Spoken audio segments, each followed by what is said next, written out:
الف لام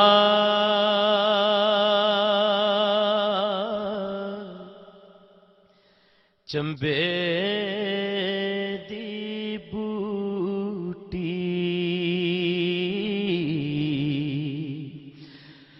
میرے مرشد من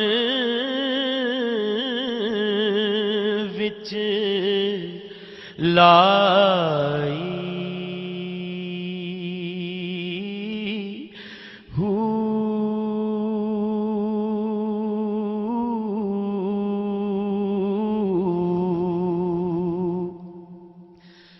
نفی اسبات دا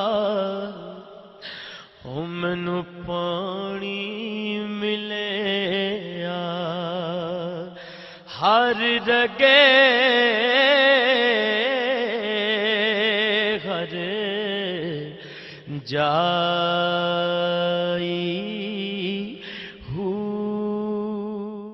الحمدللہ الحمدللہ الذی زین النبیین بحبیبہ المصطفیٰ ومن علی المؤمنین بنبیہ المجتبیٰ الصلاة والسلام علی سیدنا و مولانا محمد خیر الورى وعلى آلہ و اصحابہ المتعدبین بالتقوى اما بعد اعوذ باللہ السمیع العلیم من الشیطان الرجیم بسم اللہ الرحمن الرحیم ما کان اللہ لیعذبہم وانت فیہم صدق اللہ مولانا العظیم وصدق رسولہ النبی الکریم الامین ان اللہ وملائکتہ یصلون علی النبی یا ایہا الذین آمنوا صلوا علیہ وسلموا تسلیما بآواز بلند درود پاک الصلاۃ والسلام علیک یا سیدی یا رسول اللہ وعلی آلک واصحابک یا سیدی یا حبیب اللہ الصلاۃ والسلام علیک یا خطیب الانبیاء والمرسلین وعلی آلک واصحابک یا رحمۃ للعالمین۔ تمام تعریفیں اس ذات کے لیے جس کے سوا کوئی عبادت کے لائق نہیں، جس کا کوئی شریک نہیں، وہ واجب الوجود ہے، باقی ہر شے ممکن الوجود ہے، وہ الہ ہے، معبود ہے، باقی سب عبد ہے، اور ہر ہم اس ذات کے لیے جس نے ہمیں وجود بخشا اور بے شمار نعمتیں عطا کی۔ گننا شروع کریں تو گنتی ختم ہو جائے، لیکن رب ذوالجلال کی نعمتیں ختم نہ ہوں۔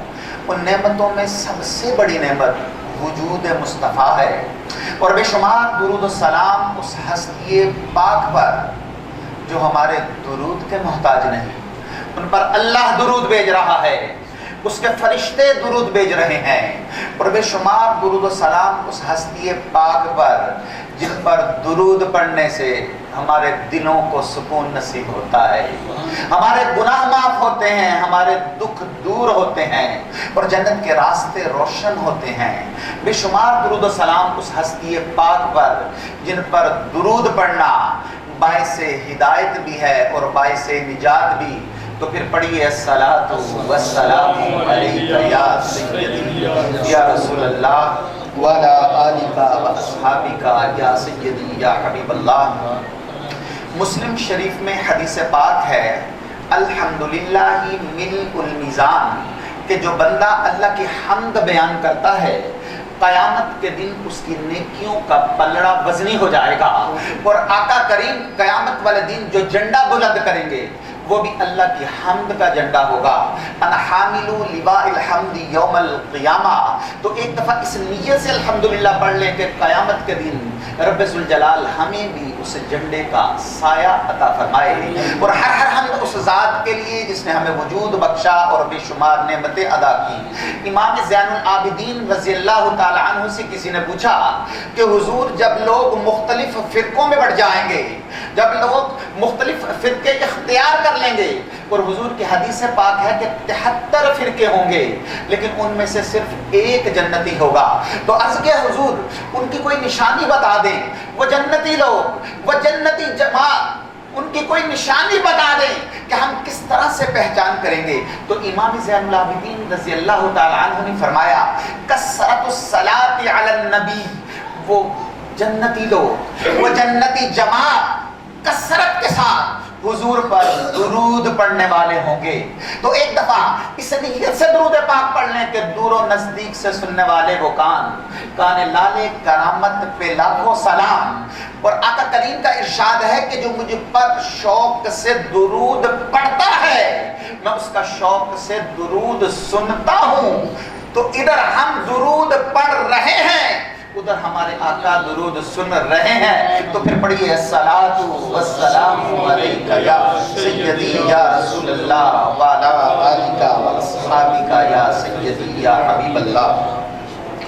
حمد و صلات کے بعد آپ کی آل پر، آپ کے اصحاب پر اور آپ کی امت کے اولیاء پر اللہ رب العزت بے شمار رحمتوں، برکتوں اور رحمتوں کا نزول فرمائے اور دنیا میں ہمیں ان کے نقش قدم پر چلنے کی توفیق عطا فرمائے اور آخرت میں ہمیں ان صالحین کی معیت اور صحبت عطا فرمائے۔ دو باتیں زندگی میں بڑی ضروری ہیں، انہیں کبھی نہیں بھولنا چاہیے۔ ایک تو یہ کہ ہمارا کوئی وارث ہونا چاہیے، ہمیں لاوارث نہیں ہونا چاہیے۔ جس جانور کے گلے میں کسی کا پٹا نہیں نہ ہوتا، اسے جو چاہتا ہے اور جب چاہتا ہے مار دیتا ہے، اور جس کے گلے میں پٹا ہوتا ہے وہ بچا رہتا ہے۔ تو اس سے ڈر اور ڈر سے سگ اور سگ سے ہے مجھ کو نسبت، میری گردن میں بھی ہے دور کا ڈورا تیرا۔ تو پہلی بات کہ بندے کو وارث والا، لاوارث نہیں ہونا چاہیے، اور دوسرا اسے یہ احساس ہونا چاہیے کہ اگر میرا کوئی وارث ہے، میرے کوئی آقا ہیں، تو اس کی توجہ میری طرف کس قدر زیادہ ہے۔ اللہ تعالیٰ بڑا مہربان ہے، وہ بڑا کریم ہے، وہ بڑا رحیم ہے۔ وہ فرماتا ہے کہ تو میری توجہ اپنی طرف کرا تو صحیح، تو مسجد میں آ تو صحیح، تو نماز پڑھے گا تو میں تجھے ثواب دوں گا، تو روزہ رکھے گا تو میں تجھے اجر دوں گا، تو حقوق العباد پورے کرے گا تو میں تجھے معاف کروں گا۔ یہ تھوڑی ہے کہ ہم گھر میں بیٹھے رہیں اور اس کی رحمت چھلک چھلک کر آتی رہے، اس میں کوئی شک نہیں، لیکن وہ فرماتا ہے کہ تجھے ماننا تو پڑے گا، اگر تو نہیں مانے گا تو پھر میں تجھے سزا دوں گا۔ تو پہلی بات ہمارا کوئی وارث ہونا چاہیے، اور دوسرا ہمیں یہ احساس ہونا چاہیے کہ ہمارے اگر کوئی آقا ہیں، ہمارا کوئی وارث ہے، تو ہمیں یہ احساس اور خیال ہونا چاہیے کہ ہم نے ان کی توجہ اپنی طرف کس حد تک کروائی ہے۔ اعلیٰ سے فرماتے ہیں کہ کیسے آقاؤں کا بندہ ہو رضا، بول بالے میری سرکاروں کے۔ تو یہ جو نسبت ہوتی ہے نا، یہ بندے کو بچا لیتی ہے۔ جس کا کوئی وارث ہوتا ہے تو لوگ کہتے ہیں کہ اسے سب ہی خیر ہے، میں کہتا ہوں اسے ساری ہی خیر ہوتی ہے، اور بہت ساری چیزیں وارثوں کے کھاتے میں چلی جاتی ہیں، ادھر ادھر آتے ہی نہیں، وارثوں کے کھاتے میں چلی جاتی ہیں۔ مجھے دشمنوں نہ چھیڑو، میرا ہے کوئی جہاں میں ابھی پکار لوں گا، نہیں دور ہے مدینہ۔ تو بہت ساری چیزیں وارثوں کے کھاتے میں چلی جاتی ہیں، ادھر ادھر آتی نہیں۔ بلے شاہ دی او جانے منو اپنی توڑ نبھا لندے۔ یہ بات تو آپ اچھی طرح جانتے ہیں کہ جو بچہ، جو بیٹا اپنے باپ کے حصار میں رہتا ہے، باپ کے گھر میں رہتا ہے، وہ باپ کی حفاظت میں رہتا ہے، اور جو 4 برتن لے کر علیحدہ ہو جاتا ہے تو پتہ ہے پھر باپ اسے کیا کہتا ہے؟ اپنی کمات کھا۔ اور بلکہ کئی باپ تو ایسے ہوتے ہیں، وہ یہاں تک کہہ دیتے ہیں کہ اب اس کے سیاہ و سفید کے ساتھ میرا کوئی تعلق نہیں، جب تک یہ میری حفاظت میں تھا، میرے گھر میں تھا، میں اس کا دفاع کرتا رہا۔ جڑی بکری اجڑوں بچھڑی وہ بگیاڑا جو، تو لہذا کبھی بھی علیحدہ نہ ہو، ادھر ادھر نہ بھاگیں، ایک گھر میں رہیں، باپ کی شفقت تلے رہیں۔ قرآن حکیم فرقان حمید سورہ انفال کی آیت نمبر 33، کفار مکہ حضور سے کہا کرتے تھے کہ ہم نہیں مانتے، معاذ اللہ، جا کر آپ اپنے رب سے کہیں کہ وہ ہم پر عذاب نازل کرے، وہ ہم پر پتھر نازل فرمائے. لیکن حضور نے نہیں کہا، یہ حضور کی رحمت تھی. حضور نے نہیں کہا کہ مولا تو ان پر پتھر نازل فرما، ان پر عذاب نازل فرما. قرآن حمید فرقان حمید کی سورہ انفال کی آیت نمبر 33 میں اللہ رب العزت نے ارشاد فرمایا کہ محبوب ما کان اللہ لیعذبہم وانت فیہم، کہ اللہ کا کام نہیں کہ انہیں عذاب دے، کہ اللہ کا کام نہیں کہ انہیں عذاب دے وانت فیہم، محبوب اس لیے کہ تو جو ان میں موجود ہے. فرمایا محبوب میری رحمت کو گوارا نہیں کہ میں انہیں عذاب دوں وانت فیہم، اس لیے کہ تو ان میں موجود ہے، اور جب تک تو مکے میں موجود ہے، تو مدینے میں موجود ہے، میں انہیں عذاب نہیں دوں گا. اور یہ مانگیں گے تو میں پھر بھی عذاب نہیں دوں گا. تو ہمارے مفسرین اور محدثین نے یہاں پر ایک نقطہ لکھا ہے کہ تاجدار کائنات طائف تشریف لے گئے، آپ نے وہاں پر تبلیغ دین کی، اور جواب میں انہوں نے آپ پر پتھر برسائے، آپ کو لہو لہان کر دیا. آپ واپس تشریف لے آئے. حضرت زید بن حارثہ ساتھ ہیں، فرماتے ہیں کہ رب ذوالجلال نے جبریل امین کو حکم دیا کہ جبریل جاؤ اور میرے حبیب سے کہو کہ اگر تو کہے تو میں انہیں دو پہاڑیوں کے درمیان رکھ کر پیس دوں، انہیں تباہ کر دوں. کہ اگر تو کہے تو میں انہیں دو پہاڑیوں کے درمیان رکھ کے مسل دوں. لیکن حضور نے نہیں کہا. حضور نے فرمایا کہ مولا یہ اگر نہیں مانتے تو کوئی بات نہیں، ہو سکتا ہے ان کی آنے والی نسلیں ہی مان جائیں. تو امام الانبیاء کے غلاموں، ہمارے مفسرین نے یہاں پر ایک اور نقطہ بیان کیا ہے کہ جو رب کفار کو عذاب دینے سے پہلے اپنے محبوب سے مشورہ کرتا ہے، جو رب کافروں کو عذاب دینے سے پہلے اپنے محبوب سے مشورہ کرتا ہے، تو وہی رب مسلمانوں کو عذاب دینے سے پہلے اپنے رب سے مشورہ نہیں کرے گا. جو رب عذاب دینے سے پہلے پوچھتا ہے کہ محبوب اگر تو کہے تو کافروں کو عذاب دے دوں، محبوب اگر تو کہے تو کافروں کو عذاب دے دوں، تو یہاں پر اعلیٰ حضرت بول پڑے کہ کیسے آقاؤں کا بندہ ہو رضا، بول بالے میری سرکاروں کے، کیسے آقاؤں کا بندہ ہو رضا، بول بالے میری سرکاروں کے، پیش حق مجدہ شفاعت کا سناتے جائیں گے. آپ روتے جائیں گے اور ہم کو ہنساتے جائیں گے، آپ روتے جائیں گے اور ہم کو ہنساتے جائیں گے. وسعتیں دی ہیں خدا نے دامن محبوب کو، وسعتیں دی ہیں خدا نے دامن محبوب کو، جرم کھلتے جائیں گے اور وہ چھپاتے جائیں گے، جرم کھلتے جائیں گے اور وہ چھپاتے جائیں گے. باغ جنت میں محمد صلی اللہ علیہ وسلم مسکراتے جائیں گے، پھول رحمت کے گریں گے اور ہم اٹھاتے جائیں گے. تو دوستان مکرم، یہ جو وارث ہوتا ہے وہ دفاع کرتا ہے، وہ آگے آگے کھڑا ہو جاتا ہے، کہتا ہے کہ بچے کو چھوڑ، میرے ساتھ بات کر. میں اتنا سیانہ تو نہیں، لیکن اتنی بات ضرور جانتا ہوں کہ جب ہم اپنے چھوٹے بھائی کے منہ کے اوپر گھٹنا رکھ کے اس کو ٹھڈوں اور مکوں سے مار مار کر اس کا خون نکال دیتے ہیں، لیکن جب گلی میں اس کو کوئی مارتا ہے تو ہم اس کے سامنے کھڑے ہو جاتے ہیں کہ تیری جرأت کیسے ہوئی میرے بھائی کو ہاتھ لگانے کی، اور تیری ہمت کیسے ہوئی تھپڑ مارنے کی.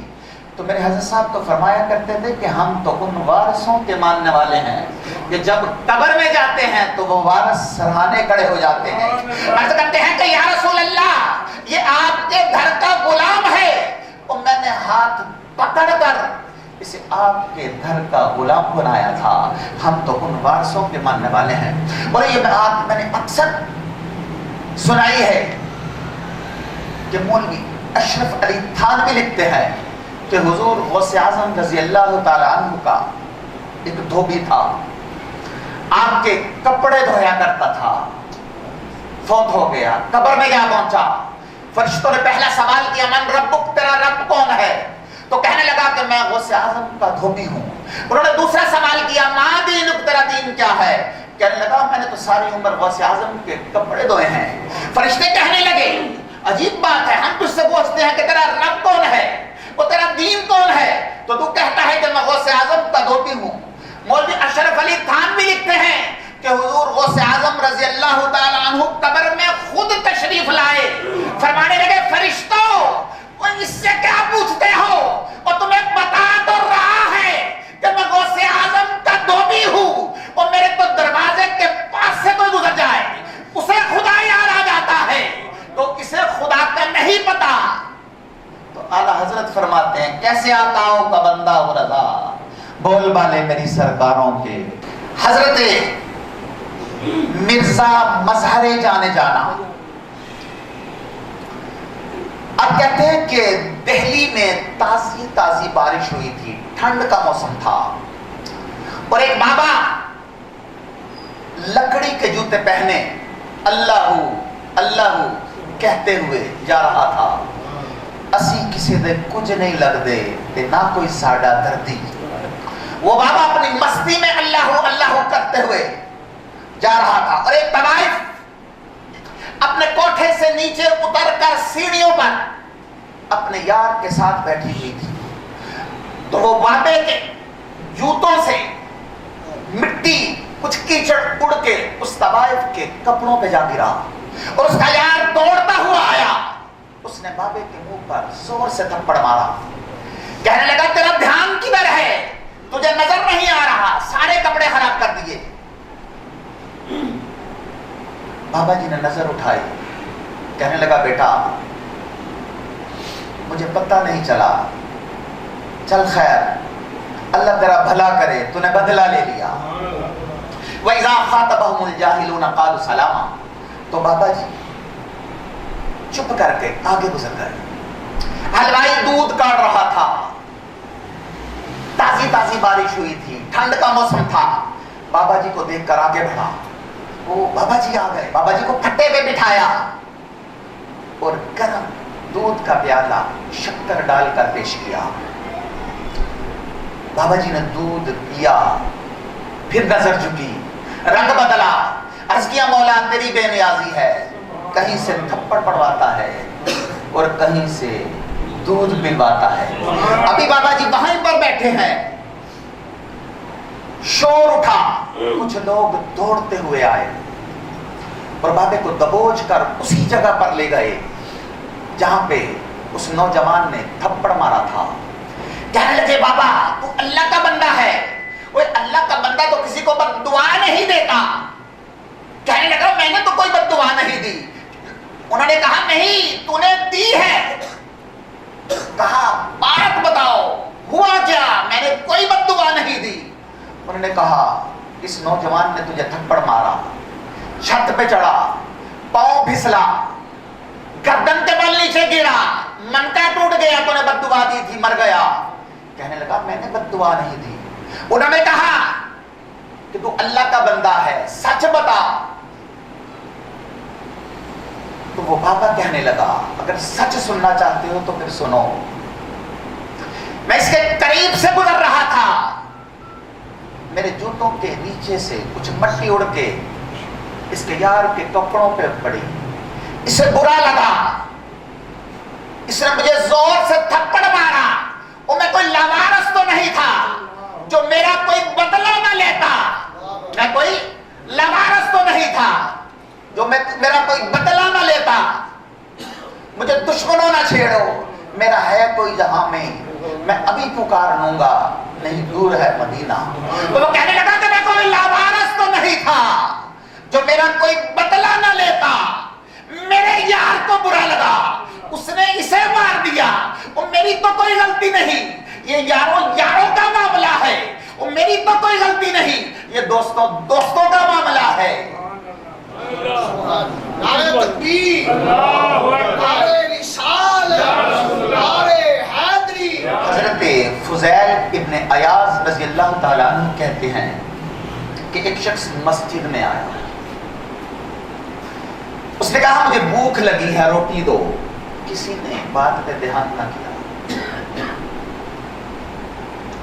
وہ کہنے لگا کہ میں رب بتانے والا ہوں، میری بات پر دھیان دو۔ کسی نے دھیان نہ دیا۔ اس نے کہا میری طرف توجہ کرو، میری بات کو غور سے سنو۔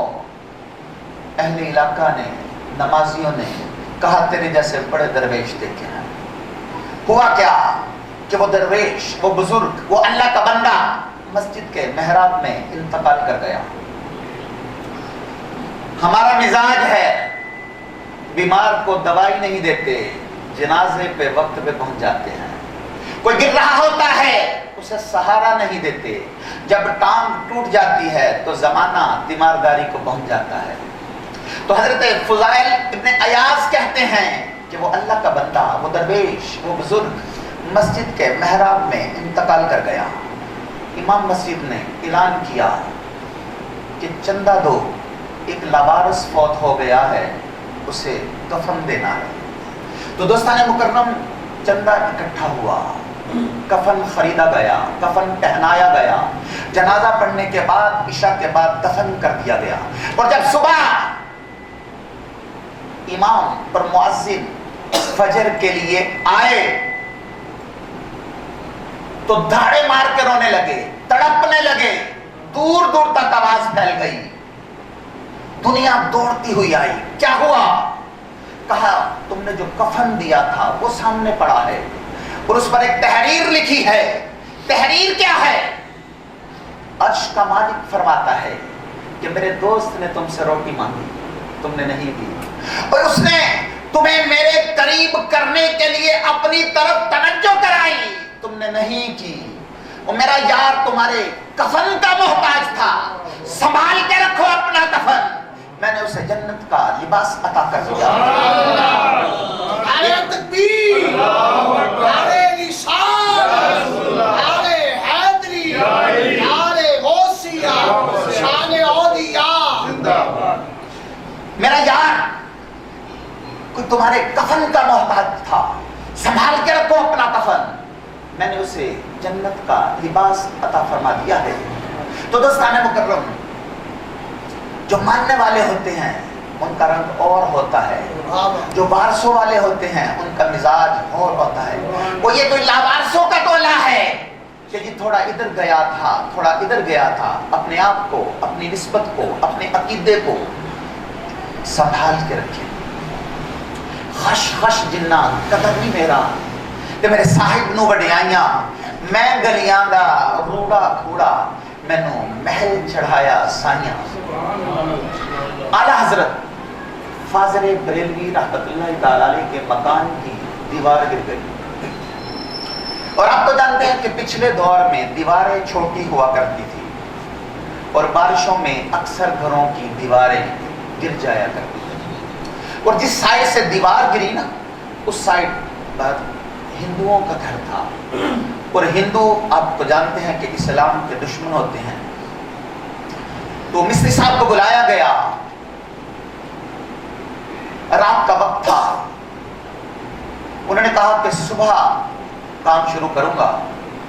تو کچھ لوگوں نے کہا کہ اس سائڈ سے خطرہ ہے، آپ مہربانی کریں کہ ابھی کام شروع کر دیں۔ تو وہ کہنے لگے کہ مزدور کا انتظام بھی کرنا ہے، دیگر معاملات بھی ہیں، یہ میرے اختیار میں نہیں، لہذا صبح کام شروع کروں گا۔ تو مولانا ظفر الدین بہاری فرماتے ہیں کہ کچھ طالب علموں کو اور کچھ لوگوں کو جمع کیا گیا، مشاورت کی گئی کہ آج کچھ احباب پہرا دیں۔ ٹھنڈ کا موسم تھا اور اعلیٰ حضرت فاضل بریلوی رحمت اللہ تعالی علیہ عشاء کے بعد جلدی حجرہ خاص میں تشریف لے جایا کرتے تھے۔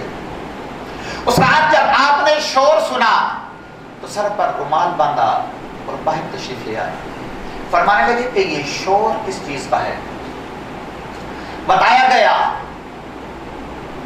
کہ پہرے کے بارے میں مشاورت ہو رہی ہے، تو آپ 2 منٹ کے لیے خاموش رہے اور پھر فرمانے لگے کہ کوئی ضرورت نہیں، میں نہیں چاہتا کہ میری وجہ سے کوئی ساری رات بیزار رہے، جاؤ جا کے اپنے اپنے گھروں میں سو جاؤ۔ عرض کیا کہ حضور بس طے ہونے والا تھا، مہربانی فرمایا۔ فرمایا نہیں، جاؤ جا کے گھروں میں سو جاؤ۔ اور جب آپ فجر کے لیے رضا مسجد کی سیڑھیاں اتر رہے تھے تو وہ ہندو جس کی طرف سے زیادہ خطرہ تھا وہ آپ کی سیڑھیوں میں آ کے بیٹھا تھا۔ لوگوں کا دھیان ہوا، کہنے لگا کہ حضور مہربانی فرمائیں، مجھے کلمہ پڑھائیں، مسلمان کر دیجیے، میں مسلمان ہونے آیا ہوں۔ آپ نے فرمایا نہیں، اتنی جلدی نہ کر، جذباتی فیصلہ نہ کر، اچھی طرح سوچ لے۔ تو جب آپ ساری سیڑھیاں نیچے اتر آئے، اس نے قدموں کو تھام لیا، رونے لگا، کہنے لگا کہ حضور اب اس طرح تو نہ کرے۔ آپ نے اسے کلمہ پڑھایا، مسلمان کیا، کچھ نصیحتیں فرمائیں، اور گھیرنے والوں نے اس کو گھیر لیا، پوچھنے لگے کہ بتا تو صحیح کہ بدلہ کیسے؟ وہ کہنے لگا کہ آپ کے مکان کی دیوار گر گئی، رات گئے، ہاتھ میں 2 تلواریں لے کر باہر نکلا، کوئی پہرا نہیں، یہ ارادہ کر کے نکلا کہ آج سر کاٹ کے نکلوں گا، آج ہر صورت سر کاٹوں گا۔ جب میں اعلی حضرت کے مکان کے قریب گیا تو 2 شیر کھڑے تھے، دائیں طرف سے پلٹا تو پھر کھڑے تھے، بائیں طرف سے آیا تو پھر کھڑے تھے، آدھی رات کو دوبارہ آیا، 1 گھنٹے بعد سحری کا وقت تھا تو پھر کھڑے تھے، میں ڈر کے واپس بھاگا تو اعلی حضرت فاضل بریلوی رحمۃ اللہ تعالی علیہ کھڑکی سے سر باہر نکالا، فرمانے لگے بس کر، اور کتنا آزمائے گا، اور بس کر اور کتنا تجربہ کرے گا۔ میں نے عرض کیا حضور یہ تو بتائیں یہ کون ہے؟ فرمانے لگے میں نے ساری زندگی حضور کی عظمت کا دفاع کیا ہے، ساری عمر غوث اعظم کے نعرے لگائے ہیں، یہ تو ابھی صرف غوث اعظم کی بھیجی ہوئی مدد ہے۔ مولا علی شیر خدا تو پیچھے کھڑے ہیں، 2 جہاں کے محبوب تو ابھی پیچھے ہیں، 2 جہاں کے محبوب تو ابھی پیچھے بیٹھے ہیں کہ ضرورت پڑی تو ہم بھی تیار ہیں۔ ہم قادری اپنے نام کے ساتھ لکھتے ہیں، ہم چشتی اپنے نام کے ساتھ لکھتے ہیں، ہم نقشبندی اپنے نام کے ساتھ لکھتے ہیں، ہم سہروردی اپنے نام کے ساتھ لکھتے ہیں۔ بعض لوگوں کو بڑی تکلیف ہوتی ہے، وہ کہتے ہیں کہ یہ نام تمہیں کوئی فائدہ نہیں دیں گے، یہ جو تم قادری، چشتی، نقشبندی، سہروردی لکھتے ہو، ان ناموں سے تمہیں کیا ملے گا؟ یہ نام تمہیں کوئی فائدہ نہیں دیں گے۔ آؤ میں بتاتا ہوں، الحمدللہ یہ نام ہمیں بڑا فائدہ دیں گے۔ کہا کیا فائدہ دیں گے؟ تو امام الانبیاء کے غلاموں، کل بروز قیامت جب قیامت کا میدان سجے گا تو یہ قادری کہلانے والے حضور غوث اعظم رضی اللہ تعالی عنہ کے پیچھے پیچھے جنت میں جائیں گے، یہ چشتی کہلانے والے حضور خواجہ غریب نواز کے پیچھے پیچھے جنت میں جائیں گے۔ سبحان اللہ، نعرہ تکبیر، نعرہ رسالت، نعرہ حیدری، نعرہ غوثیہ، شان اولیاء، خواجہ غریب نواز، یہ نقشبندی کہلانے والے حضور بہاؤالدین زکریا نقشبند کے پیچھے پیچھے جنت میں جائیں گے۔ سہروردی کہلانے والے حضور شہاب الدین سہروردی کے پیچھے پیچھے جنت میں جائیں گے۔ کوئی یہ بھی کہہ سکتا ہے کہ آپ تقریر کر رہے تھے تو آپ نے جوش خطابت میں یہ بات کہہ دی، لیکن نہیں، ہم نے قرآن و حدیث پڑھ کے یہ بات کی ہے۔ قرآن کریم میں اصحاب کہف کا بڑا مشہور واقعہ ہے۔ اصحاب کہف کون تھے؟ یہ حضرت عیسیٰ علیہ السلام کی امت کے وہ اولیاء تھے جو اللہ کی عبادت کرتے تھے، اللہ کا ذکر کرتے تھے، اللہ کو راضی کرنے والے کام کرتے تھے، ان پر ایک ظالم بادشاہ مسلط ہو گیا جو اللہ کا نام لیتا، جو اللہ کی عبادت کرتا، وہ اسے مروا دیتا تھا۔ تو اصحاب کہف نے مشورہ کیا کہ اگر ہم اللہ کی عبادت کریں گے، اللہ کا نام لیں گے، اللہ کا ذکر کریں گے تو یہ بادشاہ ہمیں قتل کروا دے گا، اور ایسا ہو نہیں سکتا کہ ہم اللہ کا ذکر نہ کریں، اس کی عبادت نہ کریں، اس کا نام نہ لیں۔ تو طے یہ پایا کہ ہم کسی غار میں چلے جاتے ہیں اور وہاں پر چھپ کر نا اللہ کی عبادت کریں گے۔ تو اصحاب کہف رات کے اندھیرے میں چھپ کے غار کی طرف جا رہے ہیں، تو ان کے پیچھے نا ایک کتا لگ گیا، اور آپ تو جانتے ہیں کہ کتے کی فطرت بھونکنا ہوتی ہے۔ تو اصحاب کہف میں سے کسی نے کہا کہ ایسا نہ ہو کہ کتا بھونکے اور بادشاہ کو خبر ہو جائے اور ہمیں پکڑ لیا جائے اور ہمیں قتل کروا دیا جائے۔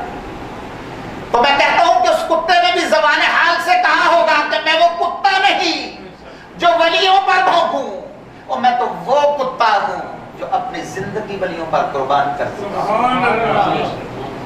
تو کتا پیچھے پیچھے جا رہا ہے، اصحاب کہف غار کے اندر، کتا غار کے باہر۔ تو رب ذوالجلال نے قرآن کریم میں فرمایا وَقَلْبُهُمْ بَاسِطٌ ذِرَاعَيْهِ بِالْوَسِيلِ۔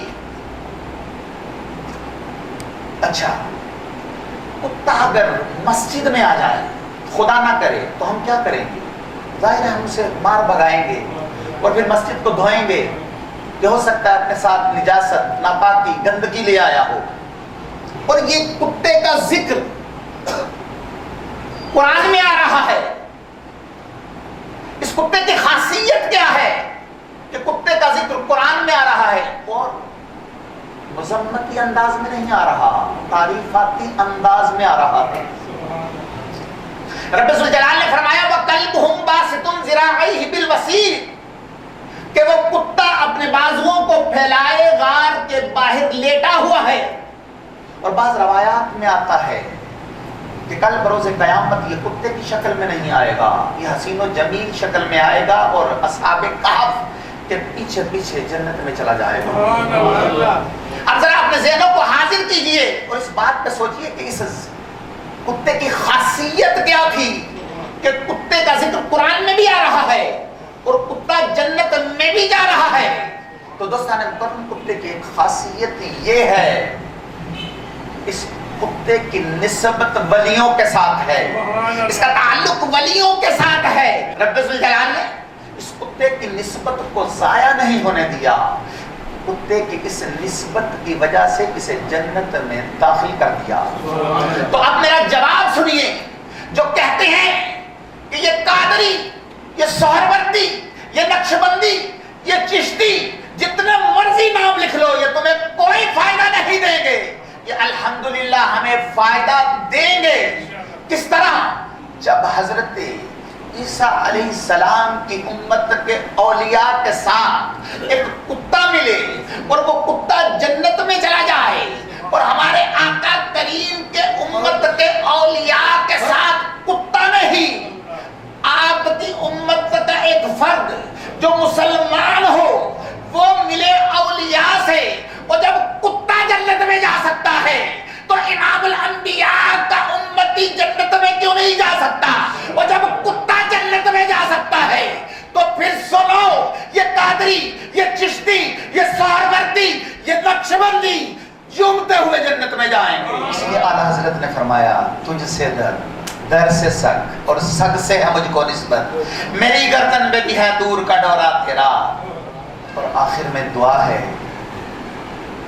اللہ رب العزت کی بارگاہ میں دعا اور التجا ہے کہ وہ ہماری نسبتوں کو مضبوط فرمائے، اور ساتھ ہی ساتھ میرے شیخ کامل، میرے دادا حضور مفتی پاکستان پیر طریقت رہبر شریعت شیخ الحدیث و تفسیر ابو العلا حضرت پیر مفتی محمد عبداللہ قادری اشرف رضوی رحمت اللہ تعالی علیہ المعروف محدث قصوری، اور قبلہ والد گرامی عالم مبلغ اسلام شیخ الحدیث و تفسیر پیر طریقت رہبر شریعت شبیہ قبلہ شیخ الحدیث حضرت پیر مفتی محمد صفدر علی قادری رحمۃ اللہ تعالی علیہ، آپ کے مرکز پر کروڑوں انوار و تجلیات کا نزول ہوتا رہے اور آپ کا فیضان قیامت جاری و ساری رہے۔ وآخر دعوانا الحمدللہ رب العالمین۔